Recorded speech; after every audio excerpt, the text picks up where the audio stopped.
So I actually wasn't gonna do a video on this topic, but this is just pretty insane to me. So if you guys didn't know, UFC Vancouver fight night just occurred yesterday, and it was Brendan Allen versus Reiner DIH Ridder. And I didn't have a high hopes for this card, honestly, because it's in Canada, first of all. I think because Reiner DIH Ridder had to fight Brendan Allen instead of Flavio Hernandez, who pulled out because he got injured. And I just thought Reiner DIH Ridder was going to KO Brendan Allen, but I was wrong in every single aspect of that entire fight. Funny enough, the last time I saw someone get fraud checked this bad was Bo Nickel versus Reiner DIH Ridder earlier this year. But even that one, I didn't have high hopes for Bo Nickel at the time. Like, everyone was overhyping him. I already knew he wasn't that insane. But dude, Reiner Ridder was the guy who everyone thought was gonna beat Hamzat, and that's pretty crazy. He got project like this because dude, he looked horrible out there. Honestly, he got taken down. Like the first round, he did pretty decent. I thought he did pretty decent the first round. He had a body triangle back position. He had a Brendan Allen's back. He was doing pretty decent. Second round, he was just on his back, throwing up Hail Mary submissions, just getting pockets of ground and pound, and his cardio was really bad. Like, you thought Hamza had bad cardio. Dude, this guy was literally, he took like 5 business days to get off the octagon when he was done. It was bad. Like, he was gassed in a really bad way. There weren't a lot of striking exchanges in this fight, but when there were striking exchanges, I thought Reiner Ridder was also doing pretty bad during those too. It was overall just a really bad performance from Ridder. And he actually, I don't say this a lot for fighters. We don't even really see it in the UFC that much. Like, fighters quitting on their stools, it's mostly a boxing thing. But dude, he straight up just quit. Like, he got off, like, during that fourth round before they called the fight off, he was exhausted on the ground. He crawls up barely, and his coach was actually gonna help him up, but the ref was like, nope. Which I actually understand it, because, like, if the coaches help him up, then he can't continue. He's getting help from his coaches. So he barely gets up, goes to his corner, and they start cutting his gloves off. I'm like, it's over. Like, wow, he quit. He really just quit, because he just knew he was gonna get dominated for the rest of the fight. Now, there are some factors to consider why he did as bad as he did. One of those factors is that Reiner DIH Ridder is just really, really big for middleweight. Like, I'll throw up a picture of him and Robert Whitaker when they first fought. Like, dude, the size difference of these two is insane. DIH Ridder looks like a middleweight. He looks like a light heavyweight right here, honestly. He's really big for middleweight. And the weight cuts are probably exhausting because he fought 5 times in the span of a year. That means he had to cut weight 5 times brutally, which must have, after a while, it has to really just wear your body down, honestly. So that could be one reason why I did so bad. Another reason, just it wasn't his night. But I'm not gonna sit here and be like, oh yeah, he beats Brendan Allen in a rematch. Like, dude, no, he just lost the fight. We gotta give him time to recover and stuff like that. Another factor is he could just not be ready for this type of skill. Like Brendan Allen, he's super underrated. Like I thought he was gonna lose this fight. I'm not gonna sit here and act like I don't know, man. I knew Brendan Allen was gonna win, dude. I didn't think he was gonna win, but he did. And props to him, he just was control position and just ground and pounded him, and then eventually he just kind of gave up, honestly. Not really a whole lot to say. I don't think DIH Ridder should move to light heavyweight, though. I think he should stay middleweight, because he was doing pretty good until this fight. I think he needs to recover, not fight until like next April or May, so he can just recover and get his body back into shape. But in terms of for the title, this brings you up to another topic I was going to talk to. And this division is just so cooked, honestly. Like, no one in this division beats Hamzat. Like, literally no one. There's only some people who have, like, a slight chance. It's like Kyle Borralho has decent decent grappling. Fluffy Hernandez, I think, would do pretty decent against Hamzat. Everyone else gets destroyed, honestly. I don't think anyone else has a chance against Hamzat.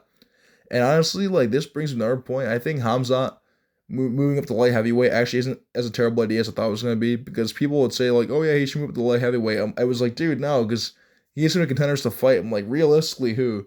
If he defends the belt 3 times, I'm honestly fine with him moving up to light heavyweight and fighting someone like Ankalaev or Alex or something, because really at middleweight, there's no challenges for him realistically. Now, as for who DIH Ridder should fight next, all I'm saying is he's not going anywhere near a title next. If he does, it'd be pretty crazy, because now Brendan Allen's in the top 5.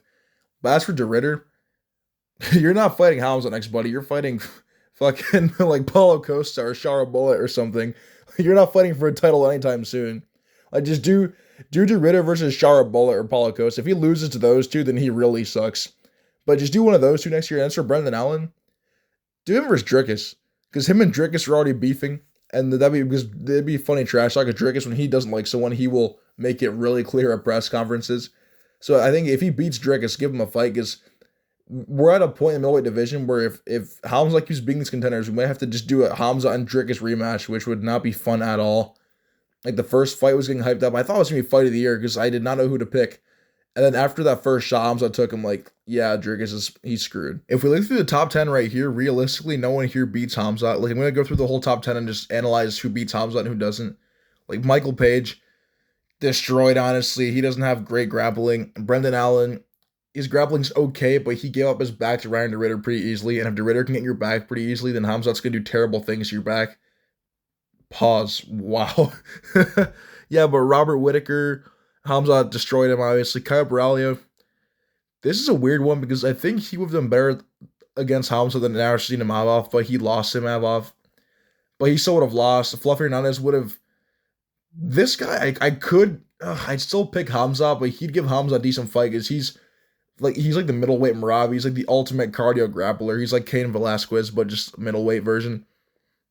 I actually give Fluffy Hernandez a decent chance. I think Anthony Hernandez could do very decent. He could win, maybe. And Izzy, oh my goodness, Izzy gets destroyed by Hamza. I hate how this was a debate of the fight at one point. Like, I don't know, man. I have to go with Izzy for this one. No! Izzy would get smoked by Hamza. So he's not beating Hamza. DeRitter is not beating Hamza. Strickland, he used to train with him, so I guess he could. Like, he might know Hamza's moveset better than other people, but I still think he loses. Imavov does decent on the feet, but he loses. Adricus obviously just got manhandled, so yeah, that's not happening anytime soon. I want to bring up one last point before I go off. And it's the fact that middleweight it's kind of a weird spot right now in terms of contenders because we have like the top 10 list back there.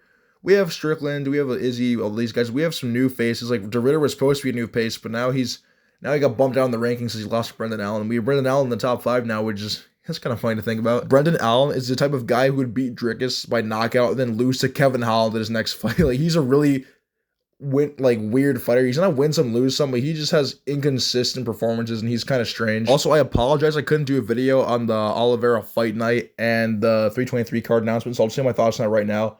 Oliveira looked amazing. Submitting Mateo Scamrot is not an easy thing to do, and he made it look easy within 2 rounds, so Oliveira is not washed. We are getting our belt back. We are beating Max Holloway, guys. We are gonna do I'm just kidding. I have no part in this. And then for 323 stacked card, Merab, Pantoja, Joshua Van, and then Merab's fighting Peter Yan for a rematch. I'm really excited for those cards. I will do a breakdown when those cards roll around. Super excited for those. And yeah, that's going to be it for today, guys. Thanks for watching, and have a nice day.